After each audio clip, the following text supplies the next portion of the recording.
Assalamualaikum warahmatullahi wabarakatuh.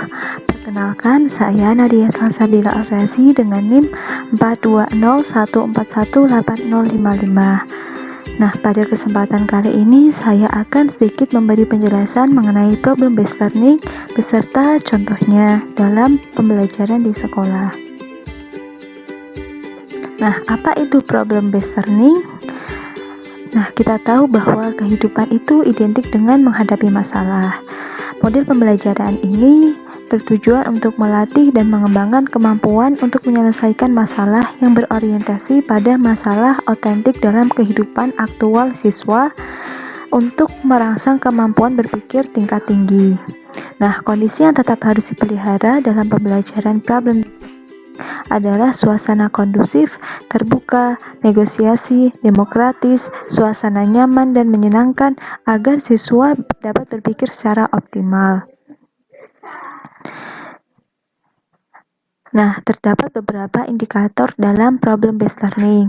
Yang pertama ada metakognitif, yang kedua ada elaborasi atau analisis, yang ketiga ada interpretasi, yang keempat ada induksi, yang kelima ada identifikasi, yang keenam ada investigasi, yang ketujuh ada eksplorasi, yang kedelapan ada konjektur, yang kesembilan ada sintesis, yang kesepuluh ada generalisasi, dan yang terakhir ada inquiry.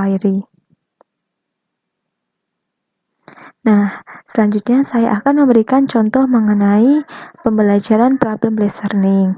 Jadi, seorang siswa yang diberi tugas oleh seorang guru untuk mengamati fenomena yang terjadi di lingkungannya. Nah, siswa tersebut tertarik dengan peristiwa gelembung sabun. Nah, siswa tersebut berpikir, mengapa bentuk dari gelembung sabun itu selalu bulat? Nah, mari kita lihat videonya.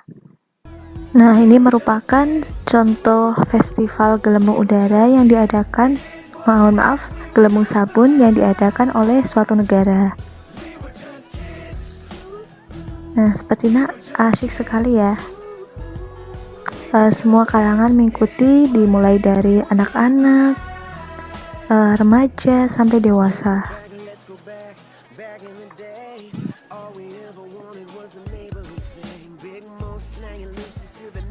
Nah, mengapa sih gelembung sabun begitu dinikmati oleh berbagai kalangan?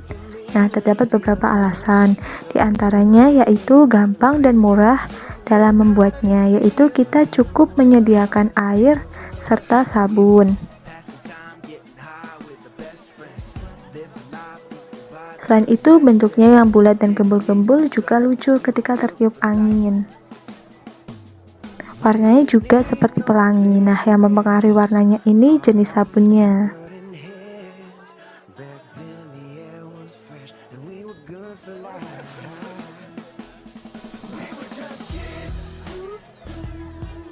Nah, anak-anak balita biasanya cukup susah diajak mandi. Nah, salah satu trik yang dilakukan oleh para ibu agar balitanya mau mandi adalah dengan mengajaknya bermain, yaitu dengan mengajak bermain gelembung sabun. Mereka sangat tertarik dan ingin mencoba membuat gelembung-gelembung berkali-kali.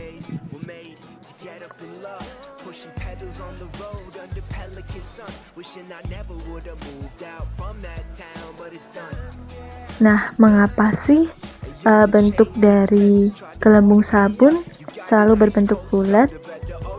Padahal kita tahu bahwa bentuk dari penampangnya itu bermacam-macam. Ada yang berbentuk seperti bintang, ada yang berbentuk seperti segitiga, persegi, dan lain sebagainya.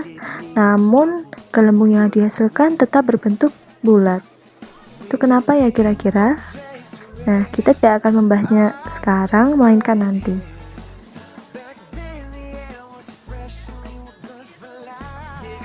Nah, yang kita bahas ini khusus kasus untuk di kehidupan nyata. Berbeda halnya ketika kita menonton kartun. Biasanya ketika kita menonton kartun, bentuk gelembung sabun, mulai dari berbentuk boneka, tumbuh-tumbuhan, hewan, dan lain sebagainya. Namun dalam kehidupan nyata, bentuk dari gelembung sabun tetap saja berbentuk bulat. Permainan yang murah namun begitu mengasyikkan.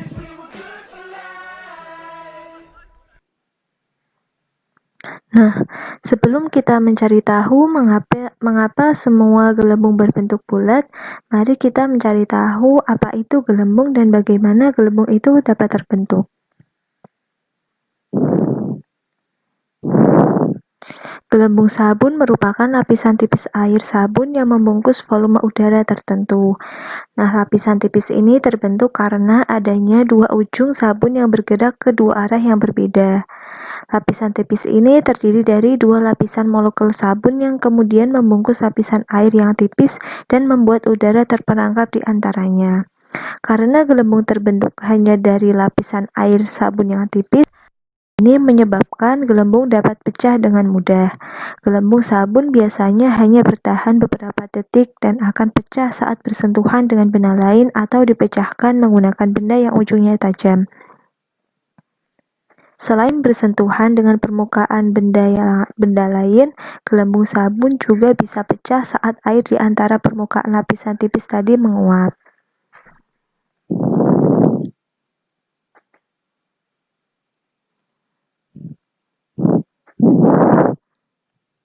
Nah, kita sudah mengetahui bagaimana proses terbentuknya gelembung.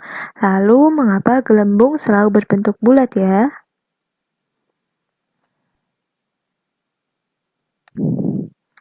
Gelembung yang selalu berbentuk bulat ternyata disebabkan oleh adanya sifat tarik-menarik pada molekul di dalam gelembung. Gelembung yang merupakan lapisan air sabun dengan udara di dalamnya terbuat dari molekul yang saling tarik-menarik. Udara yang ada di dalam lapisan tipis air sabun ini diikat oleh lapisan tadi.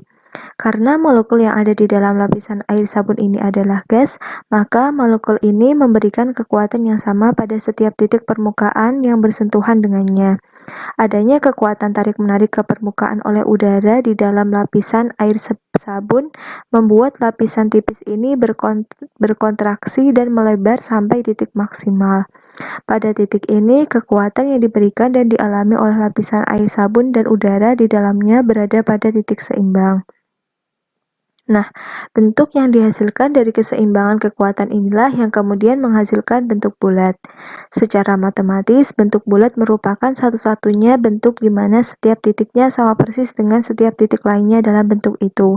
Jadi, dalam gelembung sabun, setiap molekul sabun akan menarik jumlah yang sama dari molekul sabun yang ada di sekitarnya. Bentuk bulat dan gaya tarik-menarik antar molekul dalam gelembung sabun ini disebut juga sebagai tegangan permukaan.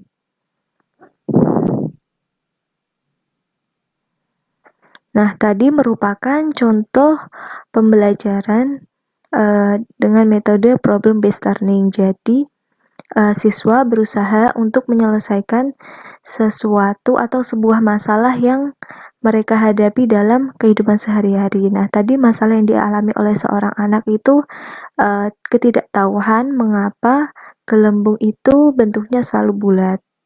Nah, seperti itu. Jadi pembelajaran dengan metode problem based learning memiliki kelebihan. Di antaranya yang pertama, menantang kemampuan siswa serta memberikan kepuasan untuk menemukan pengetahuan baru bagi siswa. Yang kedua, meningkatkan motivasi dan aktivitas pembelajaran siswa. Yang ketiga, membantu siswa dalam mentransfer pengetahuan. Yang keempat, membantu siswa untuk mengembangkan pengetahuan barunya. Yang kelima, mengembangkan kemampuan siswa untuk berpikir kritis. Yang keenam, memberikan kesempatan bagi siswa untuk mengaplikasikan pengetahuan yang mereka miliki dalam dunia nyata. Yang ketujuh, mengembangkan minat siswa untuk secara terus-menerus belajar sekalipun pada pendidikan formal telah berakhir. Yang ke-8, memudahkan siswa dalam menguasai konsep-konsep yang dipelajari guna memecahkan masalah dalam kehidupan sehari-hari. Nah, di saat memiliki kelebihan, metode problem based learning juga memiliki kekurangan. Di antaranya yang pertama, ketika siswa tidak memiliki niat atau tidak mempunyai kepercayaan bahwa masalah yang dipelajari sulit untuk dipecahkan, maka mereka akan merasa enggan untuk mencobanya. Dan yang kedua yaitu untuk sebagian siswa beranggapan bahwa tanpa mengenai materi yang diperlukan untuk menyelesaikan masalah, mengapa mereka harus berusaha untuk memecahkan masalah yang sedang dipelajari, maka mereka akan belajar apa yang mereka ingin pelajari saja.